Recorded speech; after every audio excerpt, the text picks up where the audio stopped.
This is Entrepreneur Studio, brought to you by SC Biz News. I'm Patrick Bryant, CEO of software development firm Code and Trust and chairman of the Harbor Entrepreneur Center. Our sponsor is Matt Pardek and Chris Corley of Harbor Wealth Management Group, who are no strangers to helping entrepreneurs in our community. Our guest today is Earl Bridges of Good Done Great that you exited a few years ago, software tech, now with a television show. The Good Road. The Good Road. That's right, check it out on PBS nationally. You and I have talked a good bit about this show and your passion for it, because Good Done Great was nonprofit oriented. Exactly, yeah. And now you're doing a show on a lot of nonprofits around the world. Yeah, the importance of the show was we were trying to figure out how to get our 3.5 million users of our platform interested in the causes and giving. That was all the whole purpose of the software company, but you need visual storytelling to do it. And again, absent really good visual storytelling, people just don't give. They don't know about the cause and they don't give to the cause. Yeah. So that's really what the show was meant to do. So take us to one particular story that really moved you, that really impacted you as a person.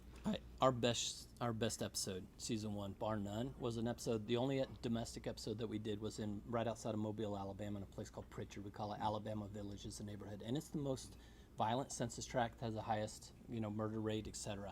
But there was a nonprofit that was working inside of this inner city area. And again, it's not the only place in the world. We have a place here in Charleston, and every city has some nonprofit working inside of it. But for me, it was a black box. How do you get in there? And as we went in, it's really hard to tell a story about any place, absent really knowing these individuals that were there. So we hooked onto an individual called Jesse, who was a young 16-year-old kid. And the idea is, how does a young African-American man make his way, grow up, and get out and actually have success? Yeah. So the organization is called Light of the Village, and the organization really helps with after-school programs, mentoring, gets them in touch with job skills, etc. But Jesse was one of those things, and Alabama Village felt like a vortex for me. It felt like, how does a kid get in, not get sucked in and die or whatever? And we had actually seen some of that happen. Jesse was one of those kids that was a big question mark for me. And my question is always, does charity work? Can you take a kid and move him along? And Jesse, at the time, we started following him. We spent some time with his mother, Cindy, and spent some time inside of their house. And Cindy was a big influence on them, very involved in both Jesse and his 2 younger brothers' welfare. But around Christmas, 3 Christmases ago, right before it happened, after we had spent a lot of time with Cindy, Cindy's boyfriend came in to the house, shot her and killed her dead, inside the house with all 3 boys inside of there. And that, all of a sudden, that question mark that I always had about Jesse is, how can a kid make it out? He had every excuse to fail, and he had every opportunity to succeed. He had just been accepted to college. So right after his mother got killed, and again, I know Cindy well, we went down there just to say, what's going to happen? We interviewed him days after this thing, it happened on a Friday. The kids were back in school by Monday. How does that happen? What's that world look like? Right.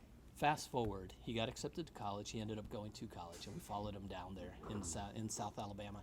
And again, I love good stories that end well. There's so many kids' stories that never end well, but in this one case, you could see a direct correlation between the work that this organization, Light of the Village, did and outcomes like that, where a kid like Jesse has an opportunity to really have a big success. Wow. Yeah. Well, I love it, and I appreciate you sharing it with us. I love it, man. Thanks, Earl. Thanks.